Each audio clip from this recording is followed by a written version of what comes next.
Menteri Koordinator Politik Hukum dan Keamanan atau Menko Polhukam Mahfud MD mengungkap sosok saksi kunci dari kasus pembunuhan Brigadir Nofriansyah Yosua Huta Barat alias Brigadir J.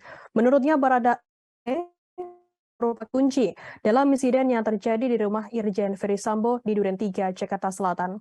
Mahfud MD mengatakan perlu adanya perlindungan terhadap Baradae untuk menangkal ancaman-ancaman terhadapnya yang terjadi kapan saja. Ancaman tersebut bisa terjadi dalam bentuk apapun, misalnya bahaya racun yang diberikan lewat makanan atau AC. Mahfud MD mencontoh hal-hal seperti dalam film seperti keracunan seusai menghirup racun yang dimasukkan ke AC. Ia juga menyampaikan pesan agar Polri membuka akses kepada Lembaga Perlindungan Saksi dan Korban atau LPSK untuk memberikan pendampingan dan perlindungan.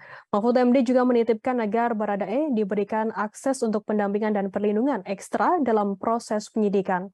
Sementara itu Mahfud MD menilai Baradae mungkin saja bebas dari pidana, namun pelaku dan instruktur atau memberi perintah dirasa tak bisa bebas dari jeratan hukum. Terima kasih sudah nonton. Jangan lupa like, subscribe, dan share ya.